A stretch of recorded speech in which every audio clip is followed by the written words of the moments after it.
you can always find good and bad wherever you go. And it's not, necessarily about what's happening to you or around you. It's about your attitude.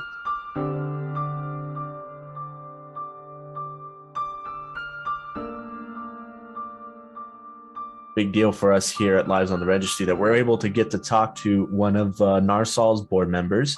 So I'm here with Philip. How are you doing, Philip?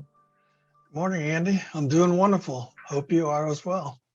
Absolutely. Well, I just wanted to just say thank you so much for um, being here with us today. First of all, how did you come into contact with NARSOL? Well, it's been almost 7 years ago that I was looking for, resources to, help out PFRs or, interested in that part of the segment of society. And I found NARSOL's website. And I started, reading on everything that was there. I became a member of NARSOL and then started looking for opportunities to volunteer with NARSOL and see how I could give back.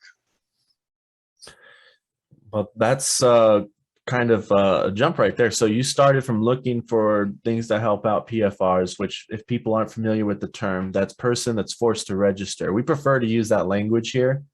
I feel like it's a lot better than just calling somebody a sex offender. So first of all, you were looking for resources for PFRs, you found NARSOL, and then you decided to get involved. What made you want to get involved right away? Well, I'm always the kind of guy who wants to try and get involved, wants to try and make a difference, and where, my skills would be helpful. So I look for places and opportunities that are welcoming of me, for one thing, and then where there's an opportunity to help out. And this community is something that's near and dear to my heart. So this perfect marriage with volunteer with NARSOL and helping out and trying to give back and make things a little bit better as we go along. So what was your first, I guess, your first volunteer position with NARSOL? What was the first thing that you were assigned to do? Yeah, after I became a member, there was what we call regional coordinators, and then the individual states had contacts and advocates. And West Virginia had no contact or advocate. So after being involved for it's probably close to a year, I reached out to Brenda, who was and is still is managing that regional organization, and said, "Hey, I'd like to volunteer and be the regional coordinator for West Virginia." And so that was my first position, starting out doing that. Anytime someone would contact NARSOL and had questions specifically that were better handled locally, they weren't national questions, they were questions about West Virginia, about the code in West Virginia, trying to find some kind of resource in West Virginia. So the NARSOL gatekeepers field those incoming inquiries, and then they forward them to the West Virginia contact and the other state contacts. And that contact is charged with learning and understanding the local law and the local resources, and then helping answer those questions on NARSOL's behalf as their contact in a particular state. So what's something that gives you satisfaction out of volunteering to help out those people that call you? Well, it's good locally because, yeah, you can have an impact nationally, and that's what I try to do. But, most of the battles, most of the issues, people don't live nationally, they live in a state. They have local issues. Local issues are always different, state to state. So learning those things and being able to help out. I just had a conversation with a gentleman yesterday morning, and after I gave him the answer that he was looking for, and it was really about knowing what the resources were and knowing what the guiding principles were from West Virginia. His answer was, but besides being appreciative, was, I can surf the net all day long and never find a coherent answer like you just gave me. What was it that you finally became a board member, and what kind of motivated you to take that step? Yeah, it's kind of similar to how I revamped my life after my conviction. I started at the bottom rung of the ladder and continued to just progressively work my way up. And so I did the same thing with my career after it was reset. And when I started volunteering with NARSOL, I did the same thing there. I looked for opportunities that needed filled that I could fill, and then I filled those opportunities. And as you do something like that and prove that you will show up and do what you say you're going to do, people gain trust in you and are readily, you know, they're willing to give you increasing responsibilities. And so that's really how I worked myself up into a position into the board. And it's not as though I was technically trying to do that, but the opportunity was there, and I know I could give back in that position. So when it became available, I was more than happy to accept the position in the nomination. So it's a nomination. So the process is that somebody, you have to put yourself up for a vote to become a board member, and then they nominate you?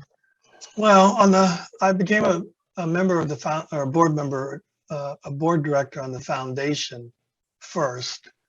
And the foundation's board is created a little bit different than the NARSOL's. And so it's the board itself who do all of the nomination and appointments. And so I was nominated and appointed by the board. Robin was the one who actually, who's the president of the Vivante board, was the one who brought my name up, and then the board voted me to go ahead and take that empty position. Actually, I don't think it was an empty position. It was an expanded position at that point. So you just hung around and made yourself useful, and you're able to get yourself opportunities then. Yeah, and that's, a good life lesson, at least in my perspective, and what I try to teach my kids. Decisions are made by those who show up and, can be trusted and do what they say they're going to do. And, that's half the battle, especially, again, like I said, with volunteers, getting people to show up consistently and do what they say they're going to do. So you're saying that the local level is just as important as the national level? Oh, absolutely. Especially the way, even on the national level, when we think about things, we're not going to, Congress or, in federal courts every day about national things, because it's the states that ended up having to implement SORNA. The states are the ones who have to try and implement the guidance that the feds gave. And the states is where the actual codification of the requirements are. What do you love most about your state then? West Virginia is a beautiful state. It's very, very, very green. And I travel, well, before the pandemic, I traveled a lot, and LA was one of the central places I go, and LA is very, very concrete. Not lots of green. Maybe Griffith Park is about the only green spot there. So I tell most people West Virginia is a great place to live. Beautiful scenery, beautiful landscapes. Cost of living is great. People are great. The only thing that I don't like is there's not a plethora of choice when it comes to fine dining. Not a lot of variety in restaurants around here. So, but I traveled enough before. Hopefully it'll be the same after the pandemic, that I didn't really have to worry about that so much because I was on the road getting to go to places. So you just make do with wherever you are. You enjoy where you are. You can always find good and bad wherever you go. And it's not, necessarily about what's happening to you or around you. It's about your attitude. It's about what you do with everything, that your circumstances, your locale, the environment, your life. It's all about how you respond to it. So. Well, Philip, thank you so much for taking time with speaking with me this morning.